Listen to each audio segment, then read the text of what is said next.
Susan. Hi, everyone. Tonight, I have the pleasure of introducing an award-winning author, critic, translator, Jennifer Croft. Jennifer Croft was born and raised in Oklahoma, where she currently lives with her twins, her cats, and her husband. Studying Russian, Polish, Spanish, and Ukrainian led her to pursue literary translation at the University of Iowa's MFA program, and later to a PhD in comparative literary studies from Northwestern University. She's now the presidential professor of English and creative writing at the University of Tulsa and recognized as, quote, among the most accomplished translators working other languages into English today. Throughout her career, she has received fellowships from McDowell, the Coleman Center, the National Endowment for the Arts, and Guggenheim. She has also been the recipient of multiple awards, including the 2018 International Woodward Prize, the Williams Soroyan International Prize for Writing, the Academy of Arts and Letters Award, and was a finalist for the 2018 National Book Award. Croft has translated extensively. Among them include Sylvia Malloy's Dislocations, Federico Falco's The Perfect Cemetery, and Olga Tokarczuk's The Books of Jacob and Flights. Croft has authored works including her first non-translated illustrated memoir, Homesick. What I found most enticing is the way this work pushes boundaries. First written in Spanish as a novel entitled Serpientes y Escaleras, it was then written as a memoir in English titled Homesick, neither the Spanish nor the English serving as a translation for each other. Her blending of photography and impressionistic autobiographical writing lends to a compelling style that immerses the reader into the journey of Croft's artistic coming-of-age story. More recently, Croft has authored The Extinction of Arguna Ray, which involves an internationally famous author and multiple translators. Croft began writing this novel inspired on a trip in the Białowieża forest on the border of Poland and Belarus. Of Jennifer Croft's many accolades, perhaps the most notable is a translation of Flights, a work comprising 116 episodic stories and curiosities that ruminate on subjects ranging from Wikipedia, mobility, and the human body. A quote from Flights that has stayed with me is the following: "We will simply write each other down, which is the safest form of communication and of transit. We will reciprocally transform each other into letters and initials, immortalize each other, postumate each other, submerge each other in formaldehyde, phrases, and pages." I find her treatment of language incredible. Croft doesn't just translate words, she translates tension. The verbs are beautiful, uncanny, yet precise. To consider translation as not just a tool, but as bodies that preserve, shift, and float represents how the book itself is like an artifact that transforms with every reading of it. In a 2019 interview, Croft mentioned that sometimes I like to keep the word order a little bit strange. So if your reader is happily going along, they might suddenly come upon a part that's a little bit foreign to them, and that's wonderful. I want them to remember that they're reading Olga Tokarczuk's mediated by Jennifer Croft. No. So much of being in between is wanting to hold something steady, yet knowing it is always shifting and ever looking. Thinking about being in between writer and mother, between source and translation, between home and travel, and between languages, I feel Jennifer Croft is masterful at holding all of these. She shows us that the state of betweenness is not temporary or a glitch. Rather, it's a space of endless possibilities and wonder. Please join me in welcoming Jennifer Croft.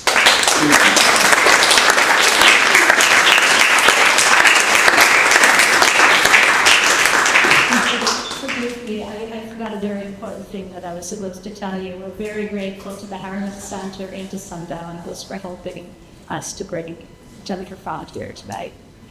Please.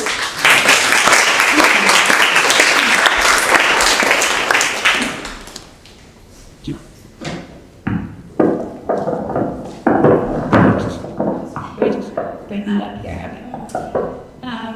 Yeah, I was going to say that too, Susan, but also for first and foremost, thank you to Susan for the lovely invitation. It's so wonderful to be here and see all of these lovely faces in the crowd.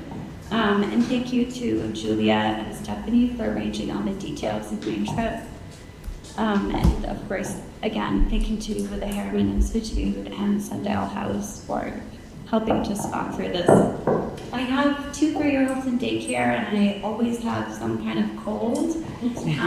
I don't have anything serious, but my voice is not sounding its best, so I do apologize for that in advance. But hopefully, if you really get sick of listening to me, you can just pay attention to the pictures.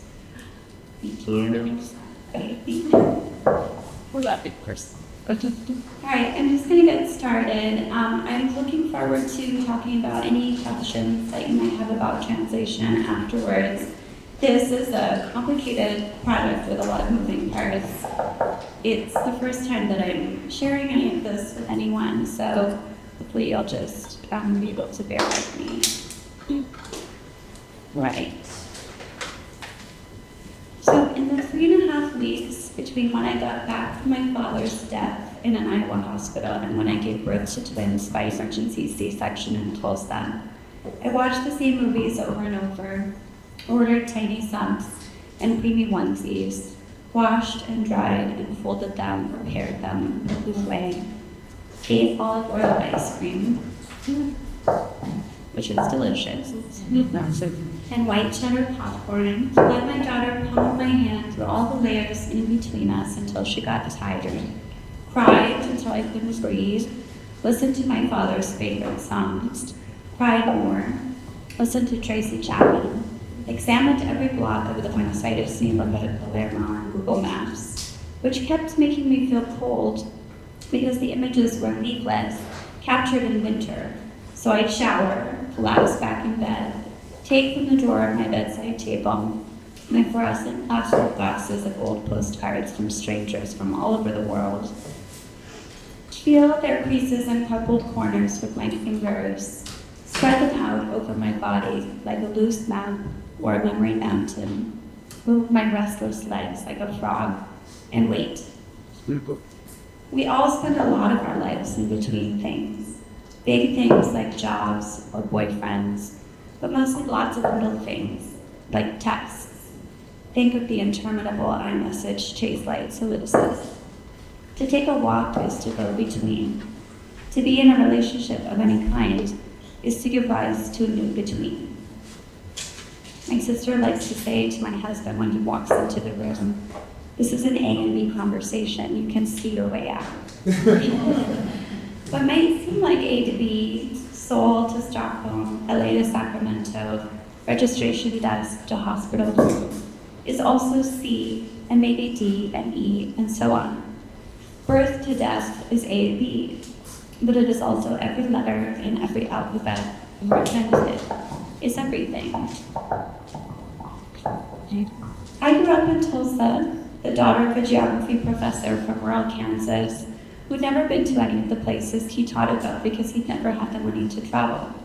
And maybe also because, as a person from a town too small to show up on a map, he was frightened of anything bigger or more foreign than Tulsa, happier to sit at home or in a classroom and read through an atlas, paw on the globe. Maybe my father was reassured by points, by grids, by miniatures and order. Or maybe my father was simply happy anywhere, unlike me. From an early age, I needed to travel, to be in the world. I became a translator in part to transform the places I most wanted to go into the sources of my income. From Tulsa, I moved to Iowa City, where I studied translation, and then Warsaw, Krakow, Chicago, Paris, and Buenos Aires, where I thought I'd live forever, and where I did live for 7 years, and where I hope I'll live again someday.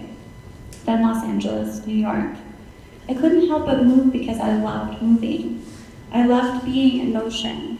There was little I loved more than seeing a place for the first time, and getting off a plane and breathing in a place for the first time, its distinct humidity and smells, coming up from an underground station and turning around and around on the sidewalk, trying to absorb all the dimensions of a city. Its towers, its skies, its trees, the way people walk there, the cars and how they drive.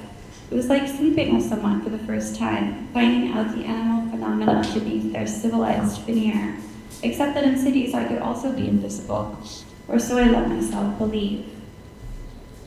One of the beauties of being in between is that it doesn't count. You can sing off-key by yourself in the car, and no one will ever know the awful songs you love to sing off-key to. You can freely adjust the content of your nose in the elevator. You can drink 3 glasses of wine on the plane and watch romantic comedies. You can be invisible to yourself, because self is a static construct, and you are dynamic, in motion, passing through an environment that dwarfs you, a moving part of something else. Translators are go-betweens. We know that originals are no more definitive than translations, and that all the joy and excitement and splendor and truth is always in the process of happening in between. Write something down, and it's a static construct. Think about it, and it comes back to life. For 20 years, learning to translate and then working as a translator, I used to travel. I used to live in places for a year or two, then leave. Every time I left behind a life, with friends and favorite places, a language, treasured routines. Every time I left, I grieved. But I had feeding. I had my own version of reassuring miniatures, similar to my father's but reversed. Instead of maps which let you gaze upon the wildness of the world from some comfortable outcropping, say a sofa, I chose postcards, which let you look back to that same soft furniture from the wildness of the world. I sent postcards home religiously, and I also kept them, received them, and collected them everywhere I went. My favorites came from the golden age of postcards, 1907 to 1915, when postcards were both revolutionary and everywhere, funny, interesting, sumptuously produced. I'd buy them for 50 cents or $1 at flea markets and antique stores and feel like I was getting away with something huge. When I was in my 20s, everywhere I went was as thrilling to me as the first time a baby sees a cat or smells a rose. This is in the world, the same world where I am. I felt reborn in awe, sometimes overwhelmed, and driven forward by the same instincts that lead a baby to crawl or to walk. I had to move forward to be in the world. By the time I was 30, although I still loved new and challenging surroundings, although I still loved risking getting lost but hardly ever actually getting lost, I was starting to suspect that what appealed to me about travel was also the relief of coming home, of arriving in Tulsa to my sister holding up a silly sign, and my father, the geographer, eager to hear about wherever I was coming from. The relief of finding my sister and father intact, and almost exactly the same as when I left them, although they both had cancer. Maybe every trip I took was also a rehearsal for the moment I would lose them, in a vain attempt to make myself without them, although both of them had done so much to make me who I was. And at some point in Berlin or Chicago or Montevideo or all of the above, I began to pay special attention to the families with the dogs and the strollers, and to wonder when my life might start to look like theirs.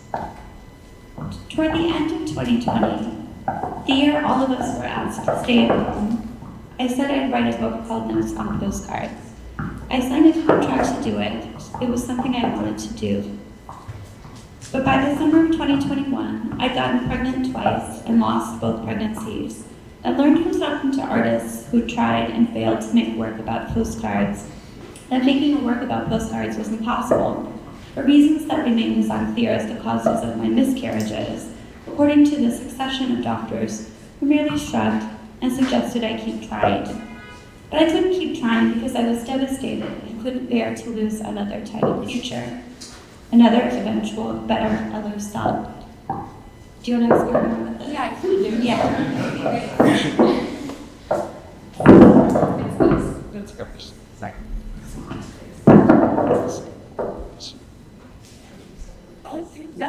Must be nice to do. It's out of shower. Yeah, there's all this paper. Okay, let's see if this works. And I had to keep trying because later that year I would be 40 and time was running out, unless it had already.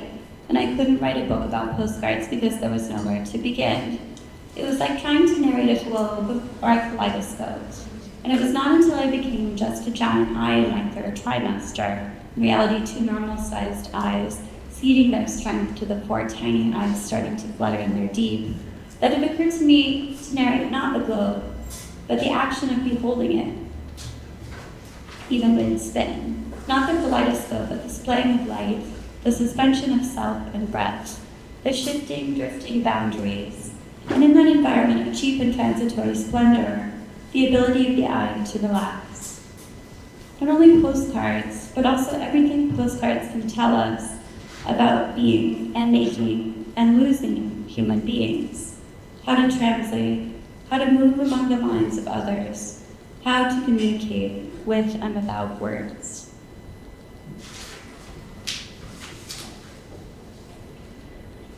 One version of the story of the invention of the postcard goes like this.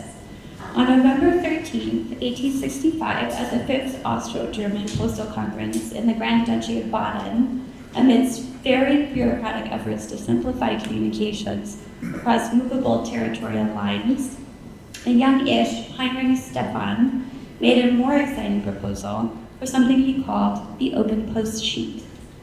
It would be made of heavy cardstock, and on one side it would indicate its destination. You could simply flip it over, it couldn't have a seal, and it would offer a miniature arena for the transmission of essential facts. Stefan stipulated too that the charge for postage should be fixed as low as possible, say about 1 silver groschen, irrespective of the distance the forms conveyed. This new technology would be accessible to almost anyone, and in this way, the open post sheet would open up a whole new world. Why did he speak? Stefan's idea was rightly deemed radical, and that cold November in the Grand Duchy of Baden, his motion to introduce the open post sheet was denied. In his failed proposal, Heinrich von Stefan had noted that traditional letters couldn't be brief enough because if a letter be written, convention necessitates something more than a bare communication. That was the most important problem the postcard, if they would only give it a chance, could solve.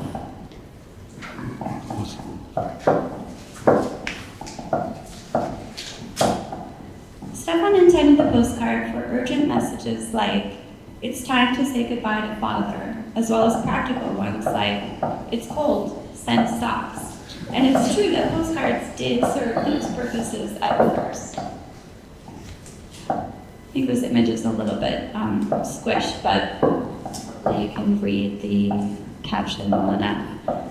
Actually, I said that I hadn't shared this, any of this material with anyone, but in fact I did share some of these photographs with an undergraduate assistant over the summer who informed me that young people cannot read in cursive, and I had to add captions to everything, so I've done that on her instruction. But surely there is more to bare communication than updates and logistics and requests. Stefan was also advocating for new technology that would have the power to reinvigorate human connection by laying bare the means. How might a correspondent make language naked, strip sentences of everything except their absolutely necessary words?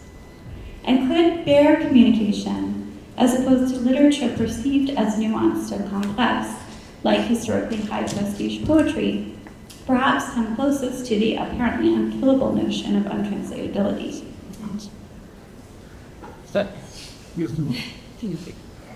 Could this be bare communication? This? Could humor be a form of bare communication?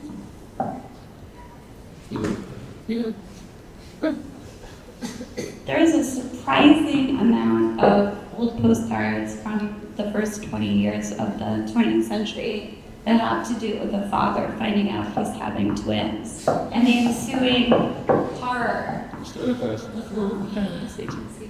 3.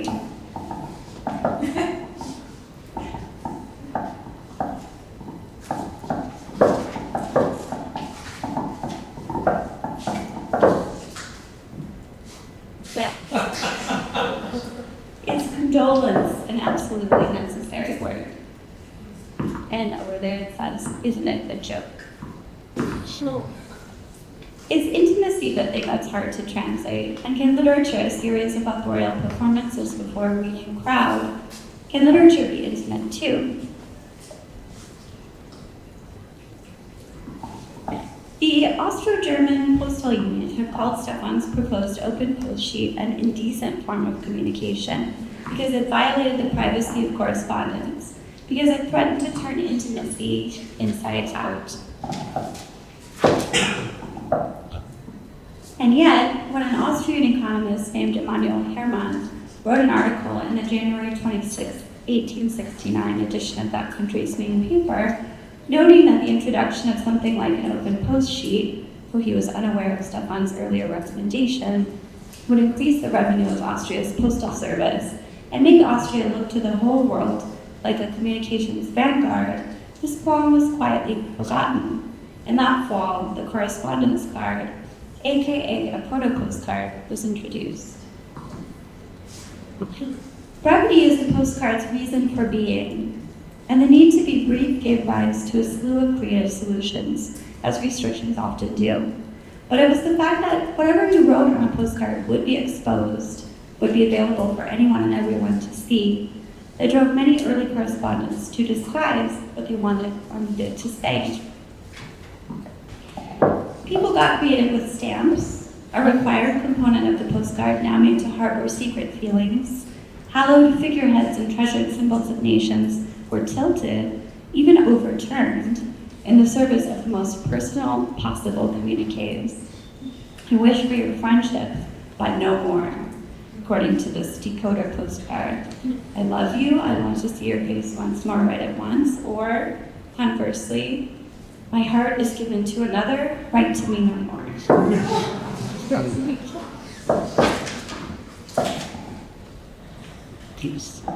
Another solution was tiny envelopes containing even tinier, almost translucent sheets of paper that would have been nearly impossible for busy postal workers to extract.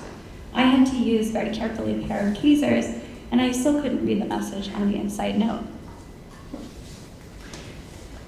Secrets on postcards were sometimes able to hide in plain sight, in private references that was caution from Jacob to Myrtle. We understand at least 2 layers of be careful about that apple that Eve gave to Adam. We understand each individual word, and we understand the biblical reference. But what this phrase could mean in Myrtle's particular case, or in Jacob's mind, we can only try to imagine. But perhaps the most common approach was to employ a different, semi-secret alphabet. Thanks to a wide range of codes, from Morse to different types of shorthand, shapes and ink became visibly symbolic again on postcards, where words themselves had become almost invisible, seemingly see-through to the people, places, and things to which they referred.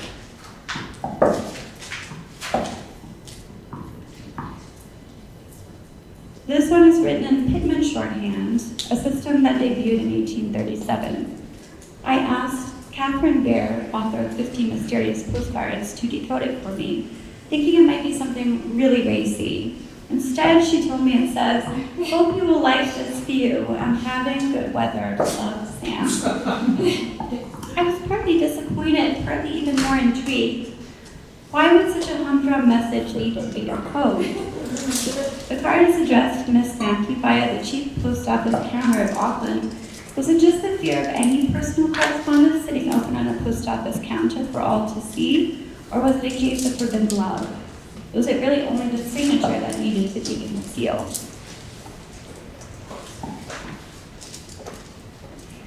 Could it also be that code is fun? That privacy in public can be thrilling in ways that neither public in public nor privacy in private can ever hope to be? That intimacy can be performance too? It was brevity that gave rise to the postcard, and exposure along with intimacy promoting clothes followed from that. But when we think of postcards, we don't think of pieces of cardstock with two sides of handwritten text and a stamp or some insignia. What makes postcards postcards is pictures. What makes postcards postcards is their ability to do two completely different things at once, to hold in one body two completely different beings, to be like twins and like translations, two and one.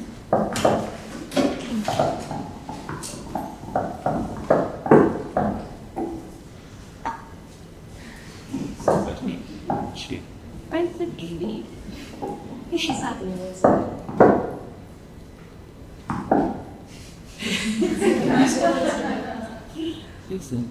okay, someone. When we found out my father was dying and I was sitting, my sister was in the hospital also with a blood clot, pneumonia, and sepsis. And I had just been injected at that same hospital in Tulsa with a steroid to help my children breathe if they were born in time from that day forward. Although we were hoping I could keep them inside for another couple of weeks. I reached 32 weeks out of a full term of 40. My sister talked her doctors into discharging her on the promise that she wouldn't drive. Only I could drive, although at this point I could barely fit behind the wheel. We also had to promise that we would stop every hour to take a walk around. I agreed I was at risk of blood clots too. We each threw a few things into a backpack and took off. We stopped in Miami, Oklahoma, Joplin, Missouri, Lamar, Harrisonville, where we got gas and took a longer walk around the gas station. It was getting chillier as we got into night and further north. Neither of us had thought to pack a sweatshirt. We bought cheese and crackers and peanut butter and crackers. My sister bought a Red Bull. By midnight, I was falling asleep at the wheel. At the gas station in Cameron, Missouri, after a walk, my sister decided to drive. I slept until Lamoni, Iowa, and then again until Des Moines. I took over again at 2:30.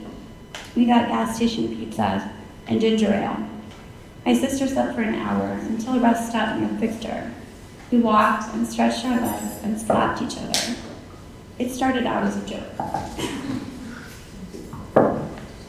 We reached the University of Iowa hospitals and clinics at around 4:45 a.m.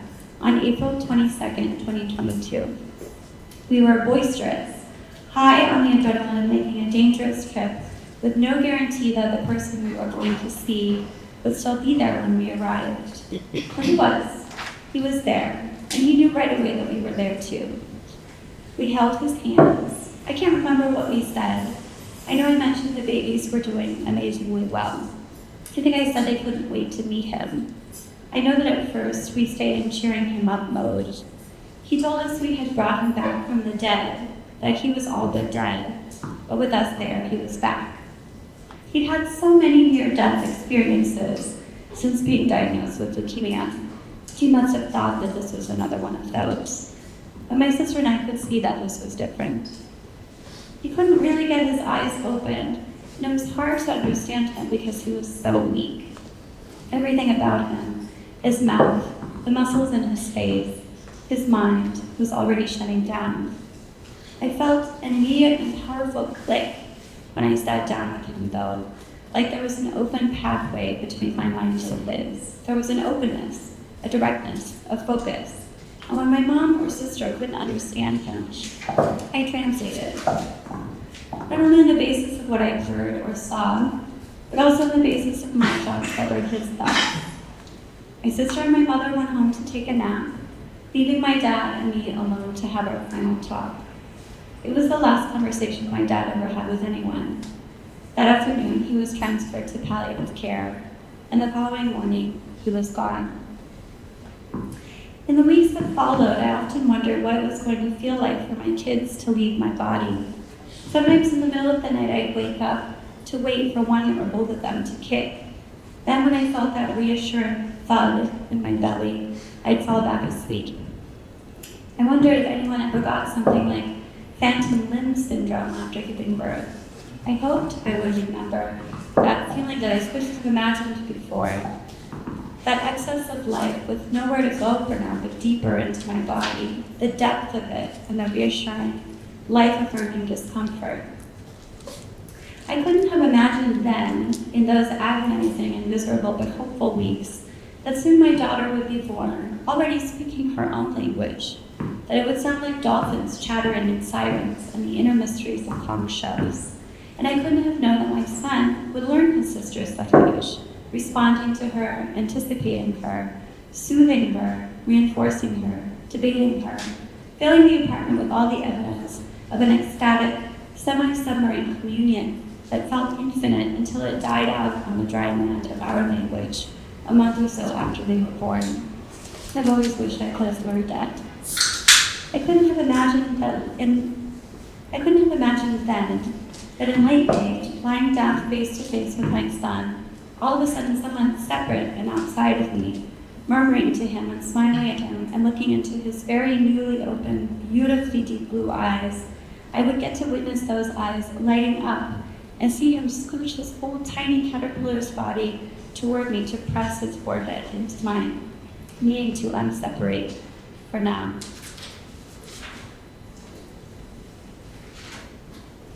Not long before his death, after he couldn't talk or open his eyes anymore, I bent down over my father's body and put my arms around his neck. I rested my head on his chest that was pulsing only slightly by that moment. Somehow, my father raised his right arm to and toward me, trying to hold me even then. In the beginning, the only part of a postcard that mattered was its words. Then things changed, and for about 35 years, pictures came to replace all words except for names and addresses, which took up the picture's whole back. The writing kept creeping into pictures like literal weeds or portable graffiti, sometimes taking over a landscape completely.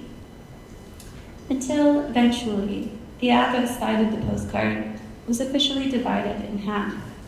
Half for an address, half for a note. People didn't really trust it at first. But soon enough, they started to. From the turn of the 20th century then, it seemed like a balance between word and image had been struck. Until, in the 1930s, places began to be swallowed by the letters in their names.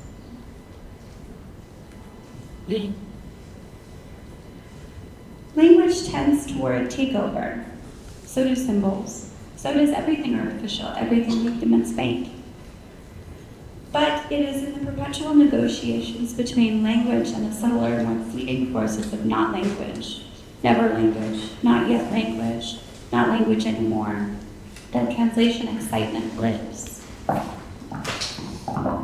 It is in these, and not in any final product, that translators are able to suspend ourselves, to be part of an environment that dwarfs us, to be fluid and dynamic and enthralling and enthralled.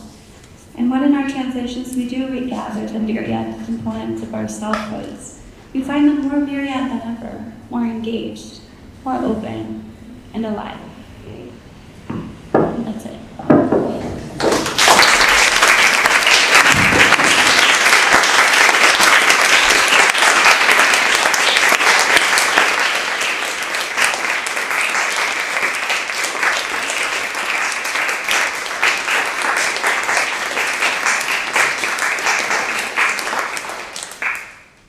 That's God.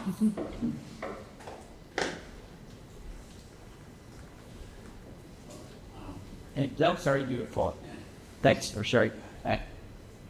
I was just thinking as I was thinking of, I had the material that we have before me in 2 words, and we work on making translative less invisible and using it on like showing it to a person, not just showing it to a person, but showing us deep into your personality and into your thoughts and into your creeds. And I can only, it's not a question, but surely I love appreciation. Hi, thank you. I'm an older sister to younger twin brothers, and it was always and continues to be amazing to me how well they can communicate with each other, and characters will crop up in one of their dreams, and then a few nights later the other one is dreaming with the same characters, and they always had a sort of dialogue between them that wasn't English or any other language. It was more of an imagined understanding, and I can't even really articulate what it is, but I was just curious whether you're noticing that in your children, and if you will continue to sort of look for forms of translation and understanding between them, because that's such a unique relationship to bear witness to. Yeah, I feel like I need to do in the audience because that's such a thing to have added to the conversation. I think about that a lot. That's something that a lot of people have observed in twins. I think that I also experienced some of that with my younger sister. We were extremely close, and that's what I wrote my first book, Homesick, about. So I think that definitely informed the direction of this project, which now isn't completed yet, but which I do want to investigate extra linguistic communication of all kinds. And I think, the postcard is an interesting sort of very accessible way to get into that, and then the postcard gradually leads into things like emoji, and ways that language is being reshaped by the presence of these images, which can convey something a little bit subtler sometimes than words can. And I think always of everything that I knew about my twins before I had them. For example, we knew where each of them was. So my daughter was over here, and she would constantly attack me. Like, basically no matter what I was doing, she was feeling feisty, and I just always knew. It was very reassuring. I always knew that she was there, and she was very active. Whereas my son was so laid back. He would just, once a week, he would strike do something. And that's how they were when they were born, and that's how they are 3 years later. It's not to say that people can't change, but I think of how we know things physically, and how we know things, how we process the things that we're seeing, and that does actually impact our translations as well. We're never translating the words on a page and nothing else. The words on the page are also not just the words on the page. So, I think as the twins continue to inspire me with they have all of these inside jokes now that I couldn't possibly fathom, but I just love watching them run around and cackle to themselves. It's amazing. So I'm sure that will keep working and play into my next project. Thank you for a beautiful talk. I'm from Chicago originally, and I'm curious how someone spent a significant amount of time in the Midwest, how either the landscape of the Midwest has affected your translation, seeped in if it has, and or how your research about postcards, if there's something particular about how postcards operate in the Midwest or Midwest postcards. That's interesting. I lived in Chicago for 5 years. I remember I got a lot of postcards there. At the Edgewater Antiques Mall, which I think closed. Anyway, I am really drawn to postcards. I mean, also partly just because of where I live, and I go to estate sales now. But I love finding postcards that are sent from one small town in southern Kansas to another. I love thinking about how frequent the rural deliveries were in the early part of the 20th century. In Berlin at that time, there could be up to 10 mail deliveries a day. So it's a very different, this idea of telling someone you need socks or whatever, or just asking them to postpone dinner by half an hour. You could actually do that by postcard.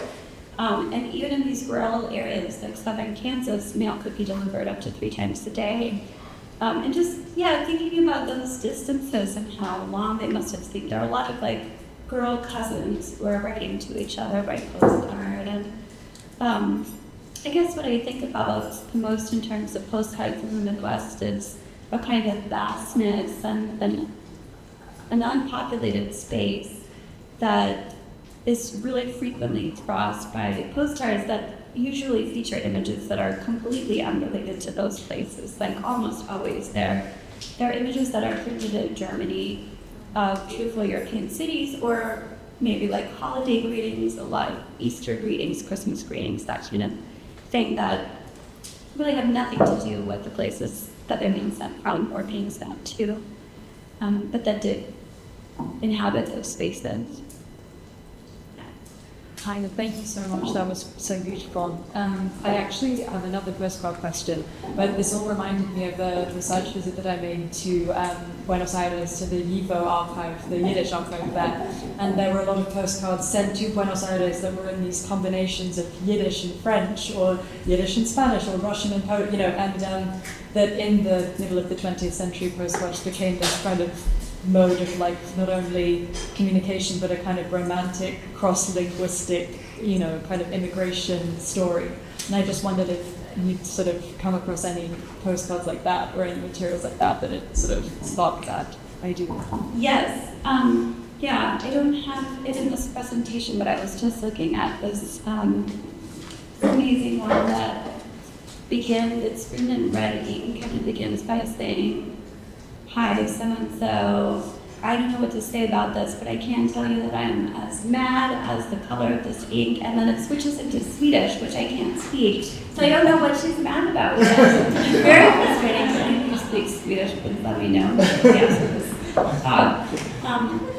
So I love those ones that change language. I see a lot of mixes of language, usually not like completely changing like that, but I also have a very soft spot for the Esperanto postcards, which are sort of the opposite of the codes that I was talking about. They're rejecting that idea and saying, no, communication for everyone, universality, it's this very utopian idea. And a lot of those postcards were mailed to people that the senders had never met. So there were these catalogs of postcard pen pals that would circulate.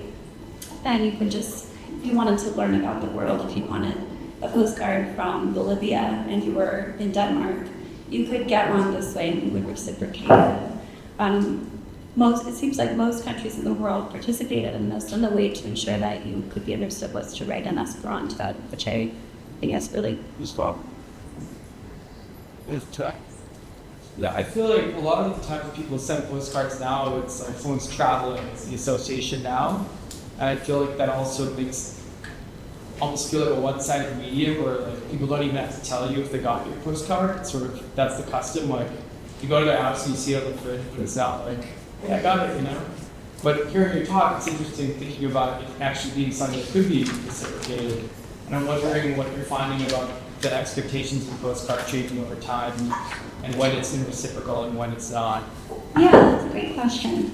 I noticed that at the beginning, when people were still kind of getting used to the postcard, a lot of postcards just said, why haven't you written me a letter? So many, I found so many. All of these postcards are just ones that I found wherever and that I own. And I have so many that say, no one's come to see me, or more frequently, no one has written me a letter, you owe me a letter, do you not love me anymore, you haven't sent me a letter, are you dead, where's my letter? So it seems like for a while, letter was still considered like the most intimate form, and a postcard was more of like a way to nudge someone into sending it. And then as time went by, more information appears on the postcard, more vulnerable messages and communications appear on the postcard. I don't have access, or I haven't found like a collection that includes both sides of a correspondence. But it does seem like people are always responding in those in the teens and the 20s, are responding to something that the other person has said in some way. I can't know if it's a postcard or a letter, but it definitely seems like a first time step. Somebody could say a little more about the closeness of the death and birth, what that was like, that was how two things happening, and then I guess I was just thinking about also you and your sister having some medical stuff and on your way to your dad and just like dealing with medical death. Yeah, dealing with, Oh, just Medical it was issues. interesting to see your sister had yeah. ongoing health stuff, and so it's just like yes, and that, and then just this confluence of twins, and then you losing your dad around the same time, like kind of that. So how do you talk about that? Cool. Sure. Yeah, so, I mentioned that I wrote my first book about my sister and our closeness, but also her illness. She was diagnosed with brain cancer when she was 5. And then as a result of the surgeries, she developed autoimmune disorders like lupus, and she has so many conditions that I'm not going to name them all, but she's pretty debilitated by all of her chronic pain, and she saw seizures and so forth. So she's pretty frequently in the hospital. It wasn't shocking that she was in the hospital at the same time as my dad that had to apply, since they were both very immunocompromised. But yeah, I don't know what to say. I mean, this was, I guess, the first time that I also was in a more vulnerable or precarious situation in terms of my health. And I don't know what more to say about that, other than obviously these two events were life-changing for me and made me think a lot about, like we discussed before, extra-linguistic communication and life and death. Silly. Say something about how you're Thank you for the beautiful opportunity. Can you say something more about how your bone experience as a literary translator has informed your approach to this project? Yeah. I noticed that you brought Sylvia Malloy's Dislocations, which was actually, had planned to talk about that in this, because this is a book of fragments, of memoiristic fragments that is about a state of suspension in between, as she's writing about a friend and ex-lover who has basically lost her, who has dementia, basically lost her memories of most of their time together and also the place that they came from, which is Buenos Aires. And I think that book certainly shaped how I wanted to approach this project. All of my translations always really influence what I decide to write and how I decide to write it. But I do think that one was particularly helpful to me, just thinking about how to write seemingly disparate fragments that actually kind of bounce off one another and very gracefully. I'm not doing that necessarily in mine, but she very gracefully, very unexpectedly builds to quite an emotional conclusion in this incredibly light way. So that's one way that my book as a translator implements this. Yeah. Thank you for being here and for sharing some with these genders. We've been reading from a year post Jacob in our translation season, and one of the first things that struck me was how beautiful, obviously, the translation is, and how much balance there is across a sentence or across lines or entire. And it seems like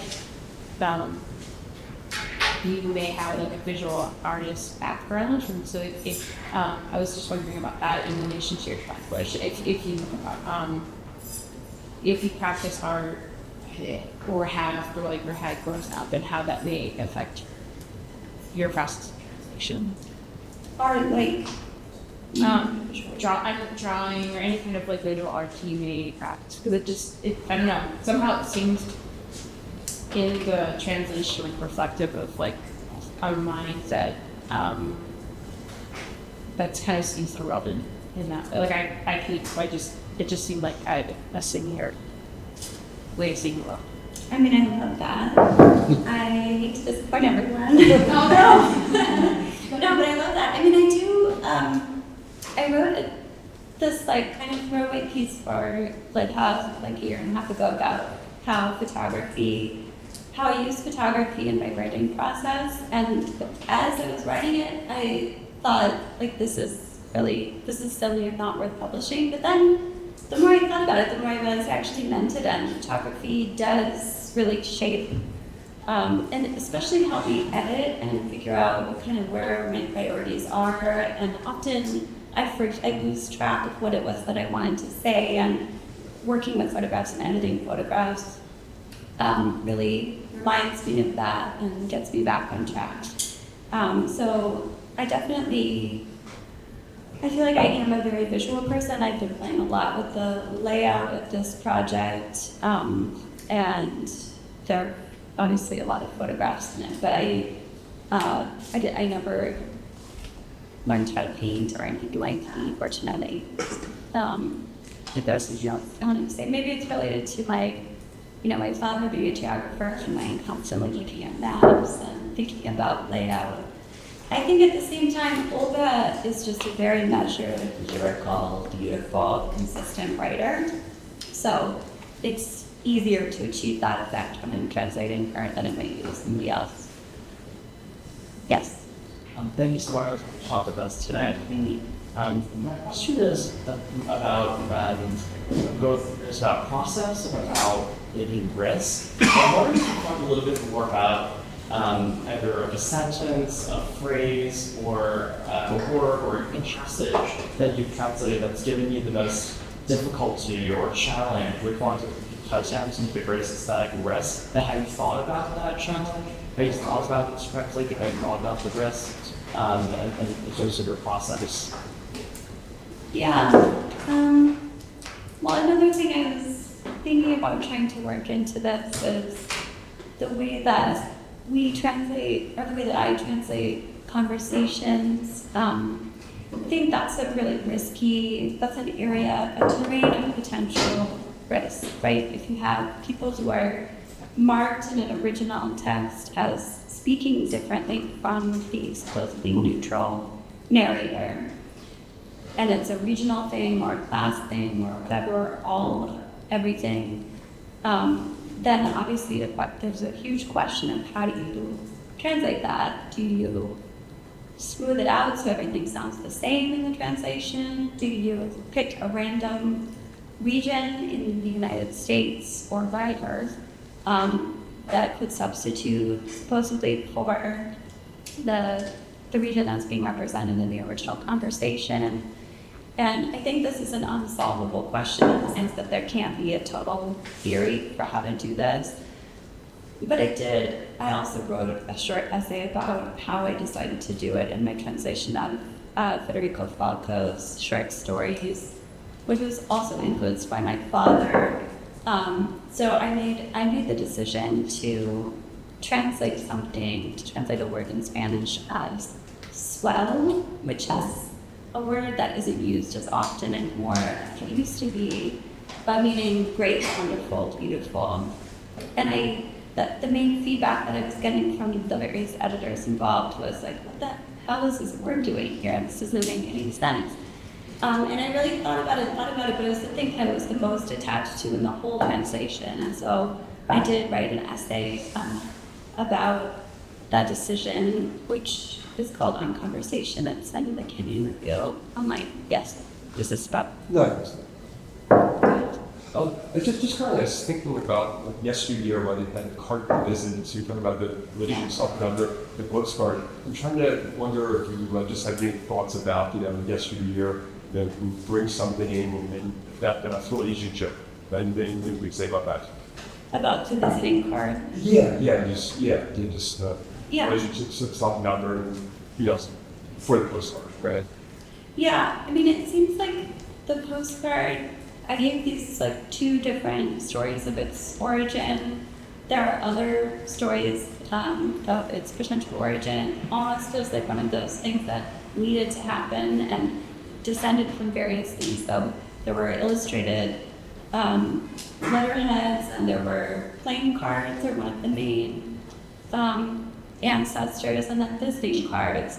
And visiting cards were kind of the opposite of the postcard in the sense that it was something that you carried on your person and you left in the home of a friend or someone you obviously knew who wasn't at home at that time. So it was a very personal thing that you just signed.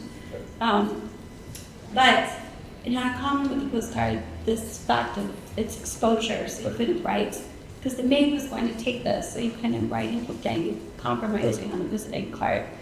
But of course, the postcard then sort of turns this on its head, because now suddenly you don't have to go anywhere. You don't have to visit your friend. You just send it by means of an anonymous, cheap intermediary, and they receive it wherever they are in the world. So I think that was actually one of the other things that really shocked people with the introduction of the proposal and the postcard, was this transition to visiting card. Yeah. Was there any reading that you had the chance to work with any of the authors that you translated? When questions you have for them about like what is that relationship like, if there's disagreements between them, and how do you navigate that? Yeah, that's a great question. And we were just talking at dinner, and Emma, who works at Art OMI, which has a program called Translation Lab that brings together authors and writers for residency, which I think is such a fascinating idea. I did know all the people that I translated, except for Sylvia Molloy, who she read the translation because she was in touch with our editor, but then she passed away before the translation could come out, so I wasn't able to meet her, unfortunately. But everyone else, I always translate living writers, and I always get in touch with them. Sometimes I know them before I translate them, and sometimes I meet them through the translation. And the extent to which they are involved in the translation process really depends on them. So some people really do want to read every word of the English language translations, and they can, and they feel that it's really important to their global career, so they do that. And sometimes that can be really fun. I've had a really great collaboration with Pedro, my dad from Argentina, whose English is, perfect, and he has a great sense of humor, and we're always kind of coming up with new solutions together when we talk. And Olga's Parchuk she's always available for questions. She's so kind to all of her translators now. She has so many. But she never really wants to get involved. She never leads her translations, because once she's done with the project, she's on to the next one, which I think is such a great, healthy attitude that I wish I had myself involved with. So yeah, it just depends on what they want. I don't usually ask a lot of questions as I'm translating, but maybe kind of at the end I have like a few lingering things.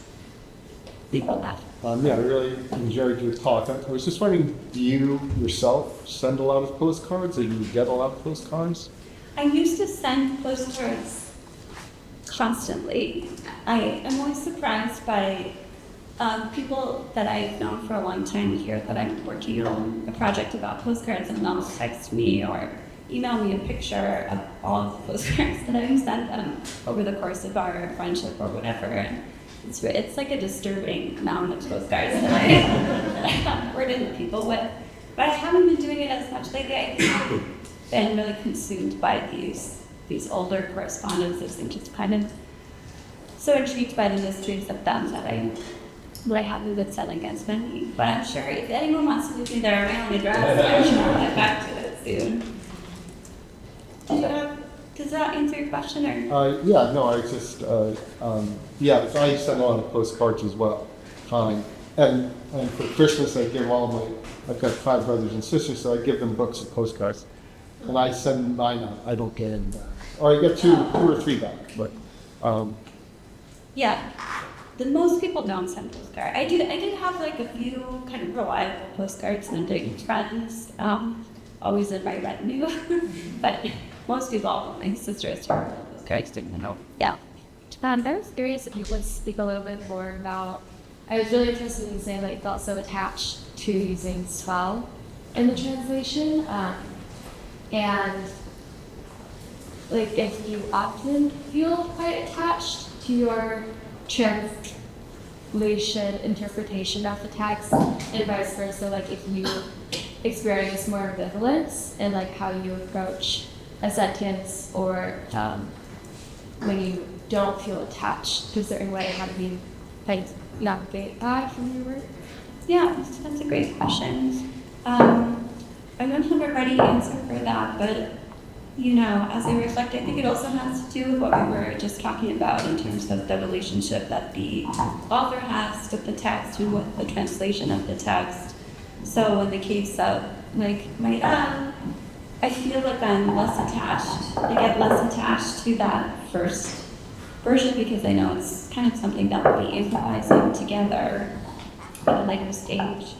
And with other, probably I was most attached to my translations of Olga Tokarczuk because I've worked on them for so long, kind of in solitude. It took me such a long time to find a publisher for plays. And yeah, if you revise something 50 times and send it to a million people, you know, you probably have it basically memorized by the time it gets published. Yeah, that's a really interesting question. I'll keep thinking about that. I think for the most part, I'm not ambivalent. I'm not sure that I ever feel like it go either way, but I am usually really receptive to edits. I love editors, I love edits. But I think there is always kind of like a guiding principle to a text that I would adhere to, whatever that might was in my brain. And so I come back to that, where that is for sense. Could you talk a little bit more about your Living a Flight story? You know, Karczuk already been translated into English like she was in this fashion critics at that point, and like in retrospect, it's like that's crazy that you would have had trouble reading fights. Like, wasn't a child. Yeah, I can't fully explain that. So Antonio Lloyd-Jones had translated House of Day, House of Night, and Primeval and Other Times, a letter for Twisted Spoon Press, which was in Prague. And some of the full of them were out of print for a very long time. I'm not sure when they went out of print, but I think House of Day, House of Night has just been reissued by and advised and published by Fitzcarraldo in the UK. There are people in the audience who probably know more about this right now than I do, but so I was in conversation with Antonia Lloyd-Jones. This is back in like 2004 or 5, about publishing some more of her October short stories. It was 2005, and then Flights came out, and Antonia was busy and asked if I interested in doing it, and I was thrilled. I really wanted to do it, and I thought it was such an obvious, beautiful, brilliant book that anyone would be thrilled to publish, and I was really surprised that I just couldn't convince anybody to take it on. People felt that it would be too strange, that people just thought American readers couldn't possibly understand it or like it, and it took 10 years to find this guy in the UK who had just started his own publishing house called Fitzcarraldo, and they had just published like a couple of books, and he didn't know anything about Olga Tokarczuk. He was concerned about the bullying of Polish children in the UK, and so he searched through his email inbox for a Polish author, and he found my 2-year-old by then email. I think he was still at the magazine that he worked with Fitzcarraldo. In any case, it worked out in this very mysterious way that certainly isn't what you would expect in history, knowing that she became a Nobel laureate, knowing that that book got the Booker Prize, etc. Yeah. So you also say about that, Sean?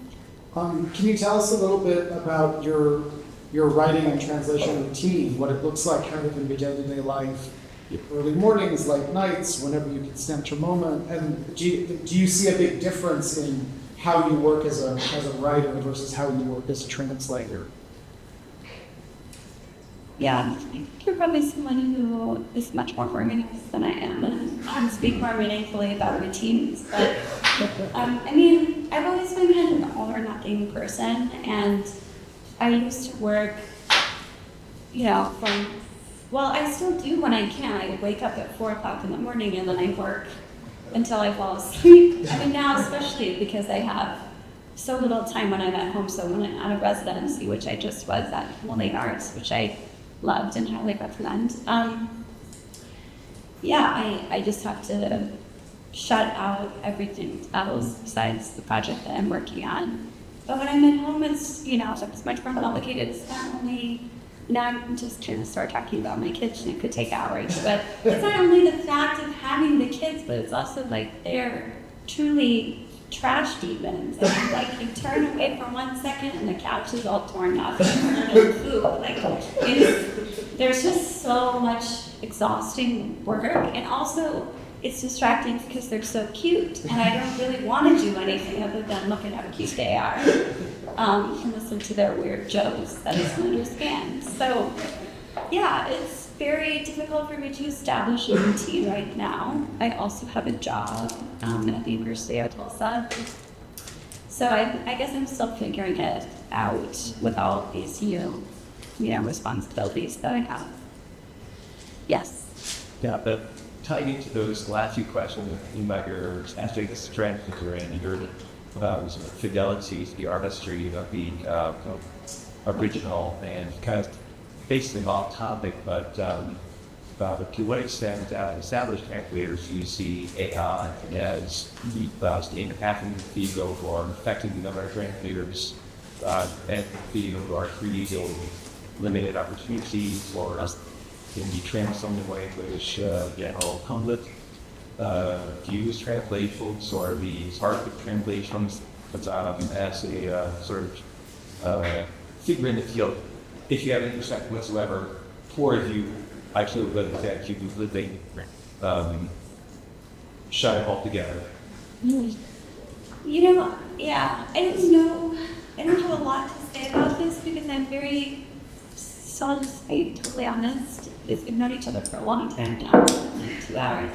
I'm scared of ChatGPT, and I thought that I could figure out ways to incorporate it into my classroom, but I'm just scared of it, and so I haven't used it. I don't know everything that artificial intelligence can do for my translations. Obviously, it seems to be having a pretty big impact. There are publishers who are saying they're going to be using AI to substitute for human translators. I guess one of the things that I am also thinking about in this project is just embracing all of the kind of provisional animal ways that we as human beings who are embodied beings can interact with one another, one another's minds and thoughts. I think maybe we can move in some cases away from a traditional approach to translation that maybe AI is going to be taking over and enjoy a more experimental and more ideally collaborative approach. But I really don't know the answer to any questions of AI because I'm not experienced in You've answered a lot of questions. You should probably not so qualified, but maybe sort of we have one more discretion independence. Okay.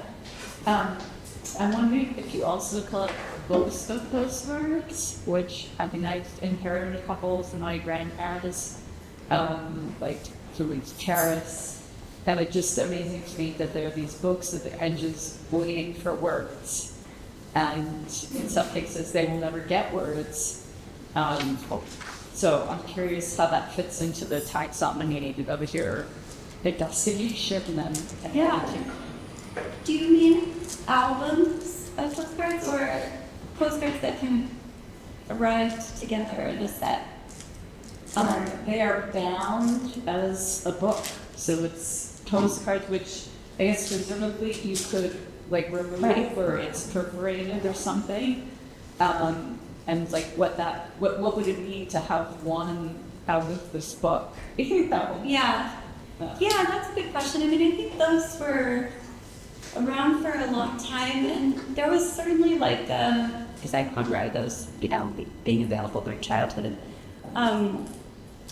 There was certainly a side of postcards that was purely souvenirs. There were not, people didn't really send them, and I think it is kind of awkward to have the perforated edge or the one or two that are missing from your book. And something that I didn't have time to put into this talk is that postcards, which are real photographs of local disasters, were extremely popular in the 20s and 30s, and some really interesting essays have been written about these, but for the most part, these postcards were really just souvenirs. People really wanted a souvenir of the tornado that destroyed the elementary school, and so they kept those. It's hard to find those postcards that have been mailed, addressed, and stamped and postmarked. So I think, yeah, they're just some that people just didn't really use in that way, whether or not they were intended to be. I mean, those were meaningful postcards, of course, but I think not been really used in that way. That's just me. I just wondered if you could talk a little bit more about the books of Jacob and just what that process is like. It just, to me, it's such a monumental undertaking. It seems like must have been fundamentally different, but was it? Or how did you approach such a big book? I think it was fundamentally debating from flights Or some other accidental, just this kind of a. in a way it was, and that way is that it's historical fiction, which isn't a genre that I feel as comfortable in. I haven't read as much historical fiction, but certainly parts of Lights were in that same mode, and short stories by Olga have been in that same mode, like a kind of 17th century style that is not historical. Which I think that's kind of a daunting compromise to find for me as someone who, again, is not as well interested in how writers of historical fiction traditionally do this question, like how do you remain accessible to a contemporary public, but also at least gesture toward the linguistic truths of the period that you're writing about. So that was a challenge.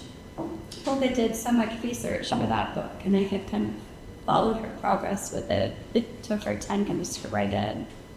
And I tried to find some of the same sources that she had used. There was, considerable amount of background research that went into the innovation, and also talking to other translators who were working with it at the same time. So yeah, it was an undertaking, but I loved that book. I was ecstatic that I got to do it. All right. Thank you guys so much.